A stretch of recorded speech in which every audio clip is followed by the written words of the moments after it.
Welcome to health care.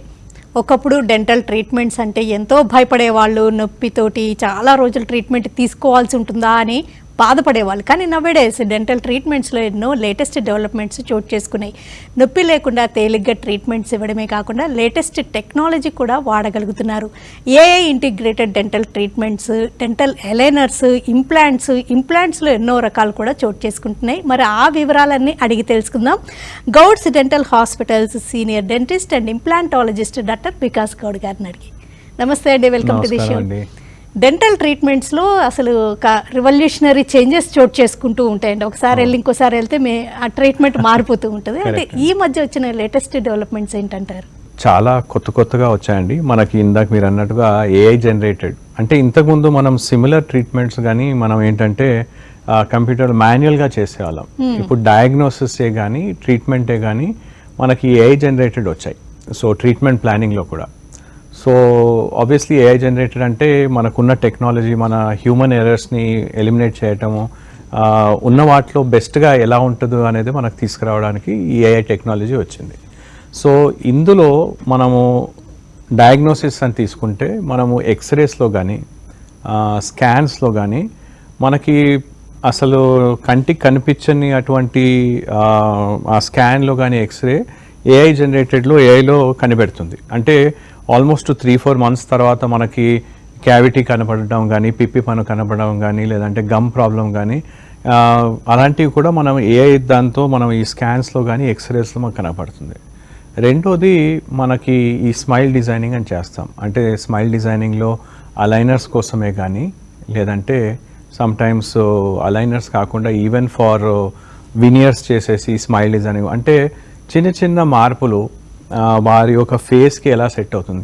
ఇవన్నీ ఏంటంటే మేము ముందు నార్మల్గా కంప్యూటర్ పైన మాన్యువల్గా చేసేవాళ్ళం, వాళ్ళని దిద్దేసి ట్రేసింగ్ చేసేసి. ఇప్పుడు ఏఐ అండ్ మనకు వచ్చిన సాఫ్ట్వేర్స్, కొత్త సాఫ్ట్వేర్స్తో ఏంటంటే ఎగ్జాక్ట్గా ఎలా కావాలనేది మనం డిజైన్ చేయడానికి వీలుంది. అంటే ఏఐ నుండి మనకు ఆల్రెడీ ఒకటి డిజైన్ అనేసి వచ్చేస్తుంది. దాన్ని మనం ఇంకా కొన్ని మార్పులు చేసేసి ఇంకా ఫైన్ ట్యూన్ చేయడానికి వీలుంది. దీంట్లో మనకి క్యాడ్-క్యామ్ టెక్నాలజీ అందుబాటులోకి వచ్చింది. క్యాడ్-క్యామ్ అంటే computer aided designing, computer aided manufacturing. So దీంట్లో కంప్యూటర్ ఎయిడెడ్ మ్యానుఫ్యాక్చరింగ్లో మనకి ఎలా మనము కంప్యూటర్లో డిజైన్ చేస్తామో, ఈ వినియర్సే కానీ థినియర్స్ అంటాం. సో ఇంతకుముందు అంటే వినియర్స్ అంటే సన్నగా పొర లాంటిది మనం టీత్ పైన అంటపెట్టేవాళ్ళం. మనకి కలర్ మార్చడానికే కానీ, లేదంటే షేప్ మార్చడానికే కానీ, లేదంటే పళ్ళ మధ్య గ్యాప్స్ ఉన్నా కానీ కూడా ఇవి పెట్టేసి చేయడానికి వీలుండేది. ఇప్పుడు ఏంటంటే సేమ్ దాన్ని చాలా సన్నగా పంటిని ఏమాత్రం కూడా టచ్ చేయకుండా మనం థినియర్స్ అని చేసి చేయడానికి కూడా వీలుంది. ఎగ్జాక్ట్ మనకి ఎలా కావాలంటే అలా మ్యాచ్ చేస్తూ పర్ఫెక్ట్ డిజైనింగ్ అనేది. అలాగే మనకి డెంటల్ అలైనర్స్ వచ్చాయి. సో డెంటల్ అలైనర్స్, ఇన్విజిలైన్, ఇవేంటంటే ఇప్పుడు ఏఐ జనరేటెడ్. అంటే as the day goes by, అంటే మనం ఎంత ఈ ఇన్ఫర్మేషన్ ఫీడ్ చేస్తున్నామో అంత ఇన్ఫర్మేషన్తో ఏంటంటే ఈ ఏఐ జనరేటెడ్ డిజైన్స్ మనకి ఇలాంటి కేసు వస్తే, ఇలాంటి యాంగులేషన్స్ ఉంటే మనం ఫీడ్ చేసిన దాని తర్వాత ఎలాంటి ట్రీట్మెంట్ బెస్ట్ అని ఏఐ జనరేటెడ్ మనకు వచ్చి చెప్తుంది. సో అలాంటి టెక్నాలజీ మనకు అందుబాటులో వచ్చాయి. దీంతో ఏంటంటే ప్రిడిక్టబిలిటీ, అంటే పేషెంట్ తర్వాత ఎలా కనిపిస్తారు అనే ప్రిడిక్టబిలిటీ చాలా పెరిగిపోయింది. నంబర్ 1. నంబర్ 2 ఏంటంటే ఫాస్టర్ ట్రీట్మెంట్. మనం ఇంతకుముందు ఇదే మనము 2 weeks, 3 weeks, 4 weeks చేసేవాళ్ళము. అది లెస్ దెన్ 1 weekలో 2 sittings, 1 sittingలో కూడా చేయడానికి వీలుంది. సో ఇలా మనకు కొత్త లేటెస్ట్ టెక్నాలజీస్ వచ్చాయి. అంటే ఒక రకంగా పర్సనలైజ్డ్, టైలర్ మేడ్గా ఎవరికి ఎగ్జాక్ట్లీ మనం ఆల్మోస్ట్ బీస్పోక్ స్మైల్స్ లాగా ఎగ్జాక్ట్లీ వాళ్ళకి ఎలా ఉందో వాళ్ళ ఫేస్కి, వాళ్ళ పర్సనాలిటీకి, మనం ఏంటంటే వాళ్ళ ఒక ఫేస్ ఒకటే కాదు, వాళ్ళ ఏజ్, వాళ్ళ సెక్స్, వాళ్ళ జెండర్ అండ్ వాళ్ళ పర్సనాలిటీ. అంటే కొన్నిసార్లు బాగా సన్నగా ఉంటారు, వెరీ డెలికేట్ ఉంటారు, అలాంటి వాళ్ళకి డెలికేట్గా మేము డిజైన్ చేస్తాం. అలాగే కొంతమంది బిల్డప్ బాగా రోబోస్ట్గా ఉంటారు, మ్యాన్లీగా ఉంటారు, అలాంటి వాళ్ళకి కొద్దిగా మ్యాన్లీగా చేస్తాం. ఏజ్ ఎక్కువ అయ్యే కొద్ది ఏంటంటే పళ్ళు కొద్దిగా షార్ప్గా అయిపోతాయి. అలాంటి వాళ్ళకి జెండర్, మేల్కి డిఫరెంట్, ఫీమేల్కి డిఫరెంట్, ఇలాంటి అన్నీ కూడా మనకి జనరేటెడ్ చేసేసి మనం డిజైన్ చేయడానికి వీలుంది. ఒకప్పుడు పళ్ళ వంకరున్నా, ఎత్తుగా ఉన్నా ఇది బ్రేసెస్ క్లిప్పుల చికిత్స అని మంత్స్ టుగెదర్, కొంతమంది అయితే ఇయర్స్ టుగెదర్ కంటిన్యూ అవడం చూస్తుంటామండి. ఈ మధ్యకి ఇన్విజిబుల్గా వచ్చాయి అండ్ అలైనర్స్ అని వింటున్నాము. ఏంటంటారు, ఇవన్నీ సందర్భాల్లో సాధ్యమా? ఇంతకుముందు మనం ఈ అలైనర్స్ అనేటివి, ఇన్విజిలైన్, ఈ అలైనర్స్ అనేటివి ఏంటంటే వెరీ మినిమల్ కరెక్షన్స్ ఉన్న వాటిలో, అంటే వెరీ సన్న గ్యాప్స్ కానీ ఓవర్లాప్స్ కానీ తక్కువగా ఎత్తుగా, మరీ ఎత్తుగా కాకుండా కొద్దిగా వంట చేసేవాళ్ళం. కానీ ఇప్పుడు ఏంటంటే, ఇప్పుడు నేను చెప్పినట్టుగా మనకి as the day goes by మనకి ఏంటంటే అడ్వాన్స్ కేసెస్, కాంప్లెక్స్ కేసెస్ని కూడా మనం అలైనర్స్తో ఇన్విజిబుల్గా చేయడానికి వీలున్నాయి. ఇప్పుడు ఆల్మోస్ట్ ఇంతకుముందు ఏంటంటే బాగా ఎత్తుగా ఉండి పళ్ళు తీసేసి ఎక్స్ట్రాక్షన్ కేసెస్ అలాంటివి మన అలైనర్స్తో పాసిబుల్ కాకపోయేది. ఇప్పుడు ఏంటంటే అలాంటి కేసెస్ కూడా అలైనర్స్తో మనం చేయడానికి వీలున్నాయి. సో అలైనర్స్తో ఈవెన్ కాంప్లెక్స్ కేసెస్ మనము అలైనర్స్తో చేయడానికి వీలుంది. And the beauty about aligners ఏంటంటే కంప్లీట్లీ ఇన్విజిబుల్, అంటే తీసి పెట్టేవి కాబట్టి అసలు ముందు వాళ్ళు ట్రీట్మెంట్ చేయించుకుంటున్నారా లేదని కూడా తెలియకుండా మనం ట్రీట్మెంట్ చేయడానికి వీలుంది. So that is the beauty of aligner. Duration కూడా తగ్గించగలుగుతున్నారా అలైనర్స్ తోటి? కానీ సేమ్ లెంత్ ఆఫ్ ట్రీట్మెంట్లో డ్యూరేషన్ కూడా బాగా, ఎందుకంటే this is very fine tuned. Exact మనకి సిస్టంలో ఎలా మనం జనరేట్ చేస్తున్నామో ఎగ్జాక్ట్లీ మనం చేయడానికి వీలుంది. సో మనం ఫైనల్ ట్రీట్మెంట్ మనం చూడగలుగుతాం కాబట్టి అలైనర్స్లో ఈ కొత్తగా వచ్చిన మెటీరియల్స్ ద్వారా ఏంటంటే నార్మల్గా ఇంతకుముందు ఏంటంటే ఒక set of aligners almost 2 weeks, 15 days to 20 days వాడేవాళ్ళం. దాని టైమింగ్ని మనం 1 week తగ్గించేసాం. వాళ్ళు కరెక్ట్గా అలైనర్ వేసుకున్నట్టయితే 1 weekలో మనం ఆ ట్రీట్మెంట్ కంప్లీట్ అయిపోయేలా చూడొచ్చు. 1 weekలో అంటే ట్రీట్మెంట్ కాదు, ఆ ఒక్క సెట్ ఆఫ్ అలైనర్. సో 1 weekలో అయిపోయింది అంటే మనము 20 అలైనర్స్ అంటే 20 weeksలో ట్రీట్మెంట్ అయిపోతుంది. దంతాలకు సంబంధించిన పలు రకాల సమస్యలు, లోపాలకి చిన్న వయసులోనే ట్రీట్మెంట్ తప్పనిసరి అన్నట్టు ఏమైనా ఉన్నాయండి? ఎనీ ఏజ్ తీసుకోవచ్చా? The earlier diagnosis, the earlier treatment always better అండి. అంటే మనము బాగా ఇప్పుడు పిప్పి పన్ను కానీ, పుచ్చిపోయిన పన్ను కానీ, డీకే అనుకోండి, మనం ఎర్లీగా స్టార్ట్ చేస్తే బెటర్. అంటే మనం సింపుల్ ఫీలింగ్తో అయిపోయేదాన్ని రూట్ కెనాల్ వరకు పోవచ్చు. కొన్నిసార్లు దాన్ని అలా నెగ్లెక్ట్ చేస్తే ఆ పన్ను తీసేసి ఇంప్లాంట్ చేయడం అలాంటివి అయిపోతాయి. నెంబర్ 2 ఏంటంటే యంగ్ ఏజ్లో మనకి స్పెషలీ గ్రోత్ ప్రిడిక్షన్స్ కొన్ని ఉంటాయి. అంటే కొంతమంది తల్లిదండ్రులకి హెరిడిటరీగా వాళ్ళకి ఎత్తుపళ్ళు ఉంటాయి, అలా ఉంటాయి. అలాంటి వాళ్ళని మనం చూసినట్టయితే ముందే మనం వాళ్ళని డయాగ్నోస్ చేసినట్టయితే, అంటే వాళ్ళు 5-6 years మన దగ్గరకు వచ్చినట్టయితే ఈ ఎత్తుపళ్ళు స్కెలిటల్ డిఫార్మిటీస్ అంటాం. స్కెలిటల్ అంటే జాకి సంబంధించిన, బోన్కి సంబంధించిన డిఫార్మిటీస్. వీటిని మనం ముందే గుర్తించినట్టయితే వాటికి కొన్ని ఫంక్షనల్ అప్లయన్సెస్ అని వాడతాం. దీంతో ఏంటంటే ఇంకా అక్కడే మనం వాటిని అరికట్టవచ్చు. అంటే ఎత్తుగా వచ్చే పళ్ళని కానీ, జాని కానీ, దవడ గడ్డని భాగాన్ని కానీ మనం ఇంకా ఎత్తుగా వస్తుంది అంటే ముందే మనం గుర్తించి దానికి చికిత్స చేయడానికి వీలుంది. సో అర్లీగా వస్తే at the age of 5, 6, 7 years growth స్టేజ్లో ఉంటే మనం దీన్ని, తర్వాత కానీ ఈ స్టేజ్లో దాటిపోయి వచ్చినట్టయితే అలాంటప్పుడు సర్జరీ, శస్త్రచికిత్స అలాంటివి అడ్వైస్ చేస్తాం. సో ఎర్లీ డయాగ్నోసిస్ ఇలాంటి కేసెస్లో స్పెసిఫిక్గా బాగా పనిచేస్తాయి. ప్రమాదవశాత్తు దంతాలు కోల్పోయినా, లేకపోతే డీకే అయిపోయి ఒక టూత్ తీసేసినా, ఇక ఏజ్తో పాటు పళ్ళు ఊడిపోయినా, ఇక డెంటల్ ఇంప్లాంట్స్ అనేవి nowadays order of the day లాగా ఉన్నాయండి. అయితే డెంటల్ ఇంప్లాంట్స్లో కూడా ఇంకేమన్నా కొత్తదనాలు చోటు చేసుకున్నాయా? రైట్ అండి. సో డెంటల్ ఇంప్లాంట్స్లో 2-3 కొత్తవి వచ్చాయండి. ఒకటి ఏంటంటే ఇంతకుముందు ఏంటంటే డెంటల్ ఇంప్లాంట్స్లో మనము టైటానియం మెటల్తో చేసేవాళ్ళం. ఇప్పుడు ఏంటంటే చాలామంది ఏంటంటే నాకు మెటల్ కాకుండా వితౌట్ టైటానియం కూడా, అంటే మెటల్ లేకుండా ఉన్నాయని అంటున్నారు. So zirconia implants, white colour implants కూడా మనకు అందుబాటులో వచ్చాయి. దీని అడ్వాంటేజ్ ఏంటంటే క్రమంగా కొంతకాలానికి చిగురు కిందికి జారినా మనకి ఆ వైట్ కలరే కనిపిస్తుంది, కానీ మెటల్ మార్జిన్ అనేది కనిపించదు. నార్మల్గా టైటానియం ఇంప్లాంట్స్లో ఏంటంటే ఈ మెటల్ మార్జిన్ అనేది కనిపించేది. రెండోది మనకి ఈ ఇంప్లాంట్స్లో ఈ pterygoid implants and zygomatic implants, especially Covid తర్వాత అంటే మనకి బ్లాక్ ఫంగస్, మ్యూకర్ కేసెస్ ఎక్కువగా చూసాం. దీంతో ఏంటంటే జా మొత్తం కూడా నెక్రాసిస్ వచ్చేసి మొత్తము జా బోన్ని మొత్తానికి తీసేశారు. అలాంటప్పుడు బోన్ పెట్టడానికి సపోర్ట్ లేదు, ఇంప్లాంట్ పెట్టడానికి సపోర్ట్ లేదు. అలాంటి కేసెస్లో ఇక్కడున్న ఫేషియల్ బోన్స్, జైగోమాటిక్ బోన్ అంటాము, టెరిగాయిడ్ ఇంప్లాంట్స్ అంటాము, ఇలాంటి వాడి కూడా మనం చేస్తున్నాం. టిల్టెడ్ ఇంప్లాంటాలజీ అంటాం. ఇలాంటి వాడి కూడా అలాంటి కేసెస్లో మనం చేస్తున్నాం. సో ఈ లాస్ట్ 4-5 yearsలో ఇలాంటివి ఎక్కువగా చూసాం. అలాగే గ్రాఫ్టింగ్ మెటీరియల్స్తో చాలా అత్యాధునిక పద్ధతులు పరికరాలు వచ్చాయి. వీటితో ఏంటంటే ఎక్కడన్నా బోన్ తక్కువ ఉన్నా కానీ కూడా మనం అలాంటి వాళ్ళకు కూడా చాలామంది ఏంటంటే బోన్ బాగా అరిగిపోయిందండి, ఎంతకాలం ఎక్కువగా వితౌట్ టీత్ ఉంటారో, పళ్ళు లేకుండా ఉంటారో అంత బోన్ అరిగిపోతూ ఉంటుంది. సో అలాంటి వాళ్ళకి ఏంటంటే చాలామంది బోన్ బాగా అరిగిపోయింది, ఇంకా మీకు ఇంప్లాంట్స్ కాదు అని చాలామందికి చెప్పేవాళ్ళు. ఇప్పుడు అలాంటి కేసెస్లో కూడా మనం ఇంప్లాంట్స్ చేసి చికిత్స చేయడానికి వీలుంది.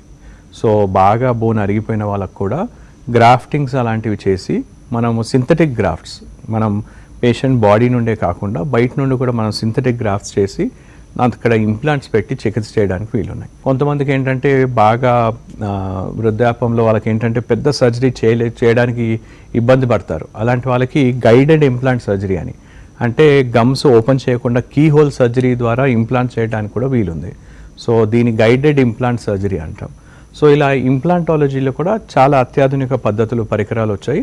ఇందులో ఇమీడియట్ ఇంప్లాంట్స్ అనేది one of the latest technology. దీంట్లో ఏంటంటే వెంటనే ఇంప్లాంట్ పెడుతున్నట్టే నార్మల్గా healing time 4 to 6 weeks, sometimes 3 to 4 months కూడా ఉంటాయి. అలా కాకుండా బోను అన్ని క్వాలిటీ బాగున్నాయంటే ఈ ఇంప్లాంట్ డిజైన్ వాడుతూ మనం వెంటనే దంతాలు పెట్టడానికి కూడా వీలుంటుంది. ఈ మధ్య సేమ్ డేనే ఫుల్ మౌత్ రీహాబిలిటేషన్, దంతాలు మొత్తాన్ని ఇంప్లాంట్స్ పెట్టగలమని, నిజంగా అది సాధ్యమంటారా?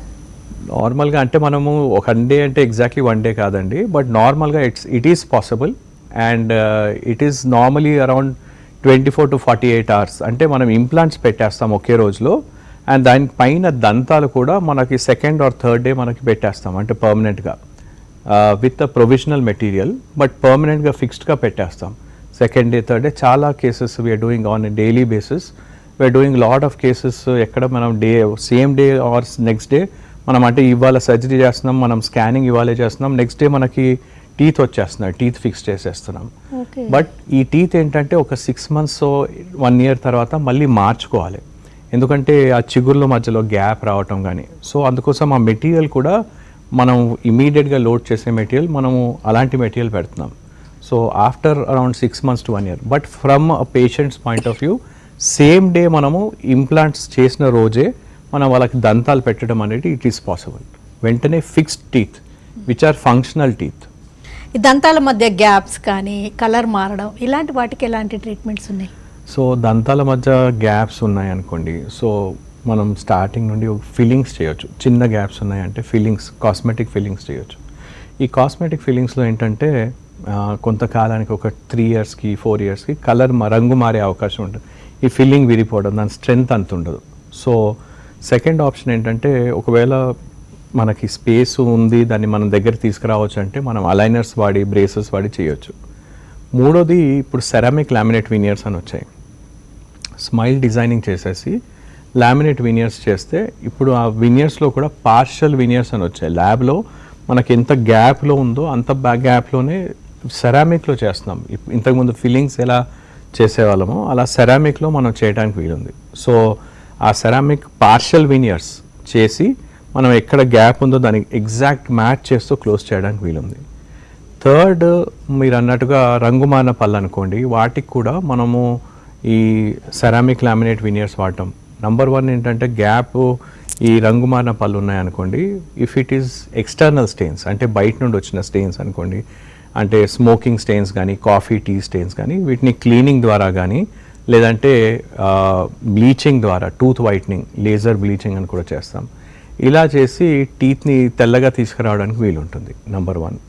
నంబర్ 2 ఏంటంటే ఒకవేళ మనకి కొంతమందికి స్పెషలీ మన రాష్ట్రంలో ఈ కోస్టల్ ఏరియా కానీ మనము వేరే సైడ్, మనం అవుట్ సైడ్ హైదరాబాద్ అవుట్స్కర్ట్స్లో చూసినట్టయితే ఫ్లోరిన్ కంటెంట్ ఎక్కువగా ఉంటుంది. అయితే వాళ్ళకి ఏంటంటే రావడమే పళ్ళలో పసుపచ్చగా రావడం, లేదంటే బూడిద రంగులో రావడం అనేది చూస్తూ ఉంటాం. ఇలాంటి వాళ్ళకి మనము జస్ట్ ఈ బ్లీచింగ్ కానీ ఈ క్లీనింగ్ చేస్తే మనకి ఇవి పోవు.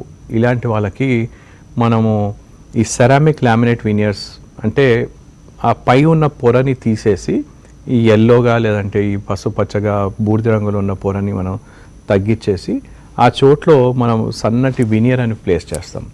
ఈ వినియర్ థిక్నెస్ ఇప్పుడు వచ్చిన టెక్నాలజీలో ఏంటంటే 0.3 to 0.5 millimeters, అంటే చాలా సన్నగా పొరలాగా వచ్చేలాగా మనం చేస్తాం. చాలా శాశ్వతంగా ఉంటుంది, రంగు మారకుండా ఉంటుంది, అండ్ స్ట్రెంగ్త్ కూడా బాగా ఎక్కువ, ఇప్పుడు వచ్చిన కొత్త మెటీరియల్స్లో స్ట్రెంగ్త్ కూడా బాగా ఎక్కువగా ఉండే మెటీరియల్స్ మనకు అందుబాటులోకి వచ్చాయి. స్మైల్ డిజైనింగ్ అంటే ఎగ్జాక్ట్గా ఏంటి, దాంట్లో ఎలాంటి విషయాలు ఉంటాయి, అంటే ఎప్పుడు అందానికైనా లేకపోతే ఎప్పుడైనా అది కొంచెం ప్రాబ్లమ్స్ ఉన్నప్పుడు కూడా ఈ స్మైల్ డిజైనింగ్ చేస్తూ ఉంటారా? రైట్ అండి. మనం అంటే smile designing by the word it self మనం చాలామంది ఏంటంటే ఇట్స్ కాస్మెటిక్ ఎస్థెటిక్ అని అనుకుంటారు. కానీ మేము ఏంటంటే కొంతమందికి అంటే పిల్లలే కానీ పెద్దవాళ్ళే కానీ ఎగుడు దిగుడు పళ్ళు లేదా పళ్ళ మధ్య సందులు ఇలాంటి వచ్చినప్పుడు నాట్ నెససరీ అలైన్మెంట్ అనేది నాట్ నెససరీలీ ఓన్లీ దీనికోసం అంటే ఎస్థెటిక్ పరంగానే కాకుండా ఫంక్షనల్గా కూడా ప్రాబ్లమ్స్ రావచ్చు. ఫంక్షనల్గా అంటే పళ్ళ మధ్య సందులు ఉన్నాయనుకోండి, క్యావిటీస్ గ్యాప్స్ ఫుడ్ ఇరుక్కోవడం వచ్చే ఛాన్సెస్ ఎక్కువగా ఉంటాయి. ఎగుడు దిగుడుగా ఉన్నాయనుకోండి, బ్రష్ చేసిన కొన్ని పళ్ళ మధ్యలో ఇరుక్కున్న ఆహారం ఏంటంటే మనం బ్రష్ చేసినా తీయడానికి కష్టంగా ఉంటాయి. అదే డెంటిస్ట్ దగ్గరికి వెళ్ళినా కూడా గార కట్టినా కూడా ఎగుడు దిగుడు పళ్ళు ఒక పన్ను మీద ఒక పన్ను ఉందనుకోండి, దాని మధ్యలో మాకు కూడా కొన్నిసార్లు క్లీన్ చేయడం ఇబ్బందిగా ఉంటుంది. నెంబర్ 2 ఏంటంటే ఇలా బైట్ ప్రాబ్లమ్స్ అంటే బాగా ఇర్రెగ్యులర్గా మ్యాలక్లూజన్ అంటాము, అలా ఉన్నట్టయితే మనకి ఎస్థెటిక్గా చూడడానికే కాకుండా నమలడానికి తినడానికి ఇబ్బంది రావచ్చు. రెండోది ఏంటంటే దీనివల్ల ఈ మధ్య మనం చూస్తున్నాం అంటే బికాజ్ ఈ ఇర్రెగ్యులర్ బైట్ ఉండడం వల్ల వాళ్ళకి ఈ కండరాలకి రెస్ట్ దొరకట్లేదు. సో ఈ పళ్ళు కరెక్ట్గా ఒక పొజిషన్లో వచ్చి కూర్చోకపోవడం వల్ల అవి కండరాలకి రెస్ట్ దొరకటం లేదు. దానివల్ల ఏంటంటే జా ప్రాబ్లమ్స్ అంటే టెంపరోమాండిబులర్ జాయింట్ డిసార్డర్స్ అంటాం. ఈ జా కదలడం వల్ల రాత్రి పడుకున్నప్పుడు పళ్ళను కొరుక్కోవటము, రెస్ట్ ఉండకపోవడం వల్ల పళ్ళను నూరటము, ఇలాంటి వాటి వల్ల కూడా పళ్ళకి జా ప్రాబ్లమ్స్, కండరాల నొప్పి, కొంతమంది మైగ్రేన్ లాంటి సిమ్టమ్స్ అలాంటివి చూస్తున్నాం. సో ఇలాంటి వాళ్ళకి కూడా మనము ఈ జా కరెక్షన్స్ అంటే మనకి బ్రేసెస్ అలైనర్స్ కరెక్షన్స్ చేసి డిజైనింగ్ చేసి వాటిని మనం కరెక్ట్ చేస్తున్నాం. So not only for aesthetic reasons. Smile designing అంటే మనం ఫంక్షనల్ స్మైల్ డిజైనింగ్ అని అంటాం. ఫంక్షనల్ అంటే మనం తినడానికి నమలడానికి మాట్లాడడానికి కూడా సరిగ్గా ఉండే అటువంటి స్మైల్ డిజైనింగ్ అనేది చేస్తాం. ఈ పళ్ళు కొరకడం లేదా పళ్ళు నూరడం అనేది నిద్రలో చాలా ఎక్కువ చేస్తారండి, పక్కన ఉన్న వాళ్ళకి బాగా డిస్టర్బెన్స్ ఉంటుంది. మీరు దాన్ని బ్రత్సిజం అంటుంటారు. కరెక్ట్ అండి, కరెక్ట్. ఈ సమస్యకి కూడా డెంటిస్టే ట్రీట్మెంట్ ఇస్తారు. ఎలాంటి ట్రీట్మెంట్స్ ఉంటాయి అంటారు?